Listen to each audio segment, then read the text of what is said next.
প্রধান উপদেষ্টা ডক্টর মোহাম্মদ ইউনূসের সভাপতিত্বে যমুনায় অনুষ্ঠিত হয় উপদেষ্টা পরিষদের সভা। পরে ফরেন সার্ভিস একাডেমিতে ব্রিফিংয়ের সভার বিষয়বস্তু তুলে ধরেন প্রধান উপদেষ্টার প্রেস সেক্রেটারি। 2024 থেকে 31শে জানুয়ারির মধ্যে মোট 68টা রেগুলার উইকলি ক্যাবিনেট মিটিং হয়েছে। এই ক্যাবিনেট মিটিংগুলো যেটার সভাপতিত্ব করেছেন চিফ অ্যাডভাইজার, সেগুলো 526টি ডিসিশন নিয়েছে। জাতীয় সংসদ নির্বাচনের পরে দ্রুততম সময়ের মধ্যে নতুন সরকারের কাছে দায়িত্ব হস্তান্তরের আলোচনার কথাও জানান তিনি। এমপিরা শপথ নিয়েছে, নেওয়ার পরে সংখ্যাগরিষ্ঠ দল লিডারকে ডাকা হচ্ছে যে আপনি আসেন, শপথ নেন as a new prime minister.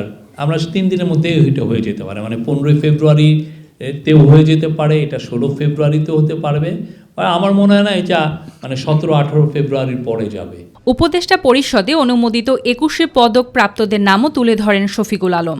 এই বছর 21শে পদক পেতে যাচ্ছেন 1 ফরিদ আক্তার ববিতা চলচ্চিত্রের জন্য, 2 প্রফেসর ডক্টর মোহাম্মদ আব্দুস সাত্তার, 3 মেরিনা তাবাসসুম, 4 আয়ুব বাচ্চু, 5 ওয়ারফেজ, আপনারা জানেন ওয়ারফেজ দল সম্পর্কে, সঙ্গীত দল সম্পর্কে, ব্যান্ড মিউজিক, 6 ইসলাম উদ্দিন পালাকার, 7 শফিক রেহমান, 8 প্রফেসর মাহবুবুল আলম মজুমদার, 9 তেজস হালদার যশ, আর 10 হচ্ছে অর্থী আহমেদ।